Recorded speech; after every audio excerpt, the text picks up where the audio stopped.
일단 그 교과서에 나와 있는 내용이랑 술사들 스스로가 상담을 할 때 적용하는 기준은 좀 다를 수가 있어요. 저 같은 경우는 일단 눈을 어떻게 보냐면 이 사람이 갖고 있는 어떤 가능성, 잠재력으로 봐요. 그거를 내가 얼마나 행동으로 이 잠재력을 끌어올리냐에 따라서 가끔씩 눈에서 안광이 나오는 사람들이 있거든요. 대부분 눈이 흐리멍텅한 사람들은 행동 자체가 빠릿빠릿하지가 않잖아요. 그리고 실제로 눈 자체가 좀 살아있는 사람들이 있거든요. 이 사람들은 아무리 다른 곳이 안 좋아도 이 눈만 살아있으면 대부분 이렇게 자기 삶을 잘 개척해 나가는 경우가 많고, 그리고 이거 못지않게 중요한 게 코랑 턱. 특히 코 같은 경우는 재물을 쌓아두는 창고라고 볼 수가 있어요. 그래서 제일 좋은 게 우리 선생님처럼 앞에 콧구멍이 안 보여야 돼요. 정면에서 봤을 때 코가 두툼해야지 내가 그만큼 창고가 크다는 얘기고, 요거는 이제 콧구멍은 창고 문이 열린 거나 마찬가지인 거거든요. 앞에서 보이면 나오는 거죠, 돈이. 그래서 앞에서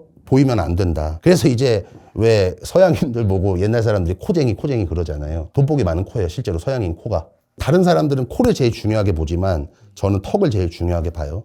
왜냐하면 턱이 말년을 주관하는 관상에 있어서 그런 역할을 하는데, 이 돈복을 얼만큼 말년에 이렇게 담을 수 있냐예요. 저처럼 턱이 큰 사람이 좋기는 한 거죠. 사실 사각턱 관상 되게 좋은 거예요. 그래서 제가 좀 안타까운 게, 우리나라 같은 경우는 성형을 하면 무조건 턱을 돌려 깎는 거를 미의 기준으로 생각을 하잖아요. 서양이랑 완전 반대거든요. 그런데 그거 자체가 사실은 안 좋아요. 그리고 되게 웃긴 게, 이게 실제로도 연예인들 보잖아요. 그러면 막상 사각턱 연예인들이 다 톱스타예요. 송혜교, 전지현, 김태희, 한가인도 그렇고 김태리도 그렇고, 이 사람들 턱을 보면 갸름하지 않아요. 눈썹 같은 경우는 뭐냐면 일종의 지붕이라고 생각을 해주시면 되거든요. 그러니까 내가 눈썹이 눈을 덮지 않는다, 이게 되게 눈썹이 짧은 사람들 있잖아요. 이 사람들은 한마디로 이제 계속 나한테 이제 우환이 새는 거죠. 그러면서도 이제 재물운에도 영향이 가는 거고. 그래서 눈썹이 이렇게 좀 길면서 이렇게 갈매기 눈썹이나 제일 좋은 건 이제 달마대사 같은 눈썹, 그런 것들이 이제 내 비를 막아주는 역할이 되는 거죠. 그리고 이제 귀는 관상으로 봤을 때 내가 얼마나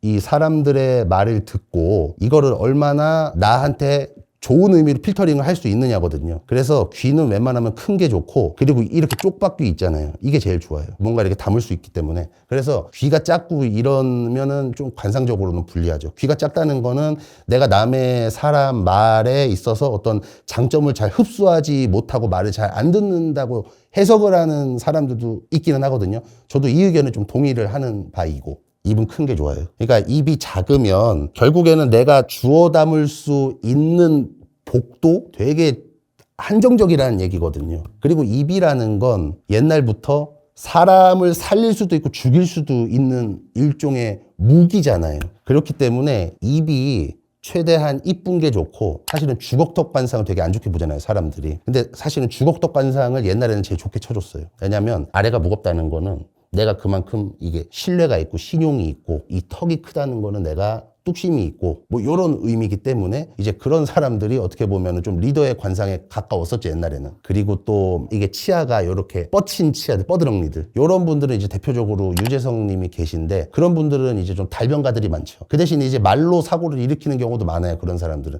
이리저리 옮긴다고. 연예인들이 이제 그 임플란트를 해가지고 치아를 다 갈아내잖아요. 그거 별로 안 좋은 거예요. 어떻게 보면은 오행으로 치면 이 치아가 금이거든요. 목화토금수 오행 중에 이 금의 기운 하나를 아예 그냥 없애버리는 거예요. 그래서 이 치아 같은 경우도 사실은 교정도 좀 조심하실 필요가 있어요. 예를 들어서 뭐 교정이 정말 부정교합이거나 치아 사이가 벌어진 분들이 계세요. 그런 분들은 오히려 돈이 새 나간다고 해서 교정을 할 필요가 있는데, 예를 들어서 내가 딱 봤을 때 교정할 필요가 없는데 좀 더 이뻐지고 싶어가지고 막 일부러 과도하게 교정해서 옥리돼가지고 이렇게 막 합주기 교정되고, 그리고 딱 봤을 때 그렇게 과도하지 않은데 너무 이렇게 우리나라 미의 기준에 따라가려고 이렇게 너무 입을 집어넣으면 좀 안 좋은 거죠. 내가 그만큼 할 말 못한다는 얘기예요. 이게 들어가니까. 이게 어느 정도는 좀 나와 있는 게 좋거든요, 도톰하게. 그리고 딱 봤을 때 입술을 보면 이게 타고나요. 저 같은 경우는 가만히 있으면 살짝 이렇게 쳐져 있거든요. 근데 이게 그렇죠. 입꼬리가 쳐져 있고 올라간 사람이 있는데, 이거는 제가 봤을 때 선천적인 것 같아요. 그러니까 타고나는 것 같아요. 이거 후천적으로 고치기 힘든 것 같아요. 입꼬리가 내려가는 사람들은, 이거는 그냥 제가 그래서 그런지 모르겠는데 실제로 조금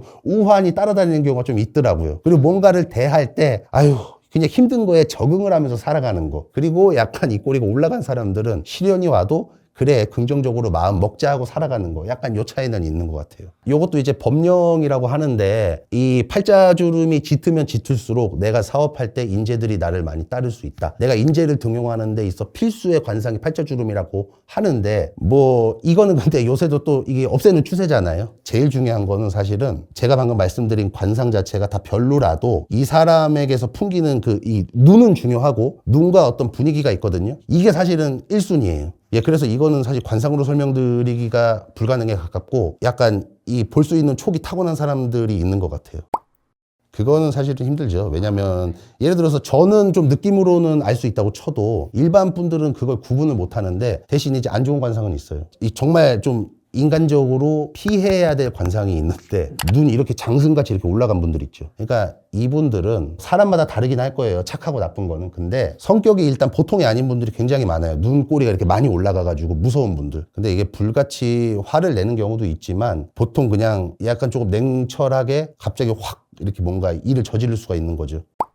근데 저는 관상이 그렇게 생각을 해요. 솔직히 관상보다 그런 말이 있어요. 뭐 사주보다 관상이 중요하고 관상보다 심상이 중요하다는 말이 있는데 사실 이 심상이라는 거는 결국에는 내 관상을 보고 상대방이 나를 어떤 사람으로 판단을 하느냐거든요. 저는 오히려 요즘의 관상은 정해져 있는 게 무조건 좋다도 맞기는 하지만 이거 자체가 나라마다 좀 다르다고 생각을 해요. 나라별 미의 기준에 따라 다르다. 그러니까 예를 들어서 정석적으로 보면 아까 뭐 양악하고 턱 갸름하고 이런 거 안 좋다고 했잖아요. 우리나라에서는 좋아요. 칼이나 갸름하죠. 결국에 이 심상이라는 거는 상대방이 나를 어떻게 평가하고 인지하느냐인 건데 아무리 관상에서 뭐 턱이 갸름하고 들창코가 안 좋다고 해도 이 사람이 상대방에게 매력적인 얼굴이면 안 좋은 관상이라도 이 사람은 이 사람에게 호감을 느끼잖아요. 그럼 결국에는 관상보다 중요한 심상을 바꾼 셈이란 말이에요. 그래서 이거는 관상이 안 좋다고 하기가 애매해진 거죠. 요즘 같은 세상에는. 사람들이 이 미의 기준을 되게 하찮게 보는데 우리나라 외모지상주의거든요. 이게 대우 자체가 천지 차이거든요. 전 옛날에 어떤 말을 들었냐면은 서양인 영어 강사가 있는데 이 영어 강사를 두고 여자끼리 머리채를 잡고 내가 갖겠다고 서로 싸우더래요.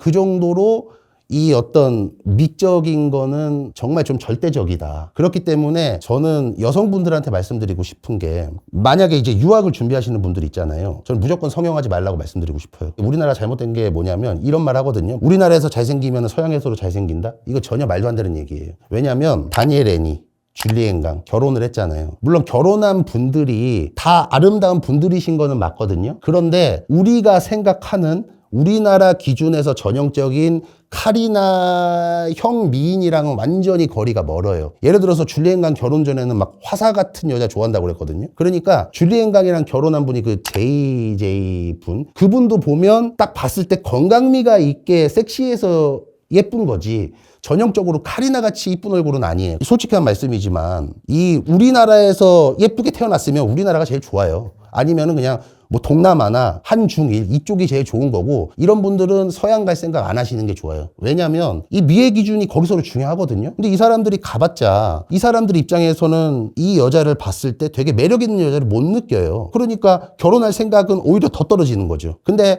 반대로 이제 예를 들어서 내가 봤을 때 약간 좀 광대도 있고 턱도 어느 정도 둥그스름하다. 이런 여성분들은 가면은 인기 많을 거예요. 그 대신 이제 운동을 해가지고 다이어트 한 다음에 이제 몸매가 좀 쭉쭉빵빵하게 만들고 차라리 좀 각진 얼굴들이 인기가 많아요. 이게 되게 신기한 게 제가 이거를 어디서 좀 깨달았냐면 저는 예전에 그 서양 분들을 되게 많이 만났어요. 근데 제가 사실은 한국에서 그렇게 전형적인 미남상이 아니잖아요.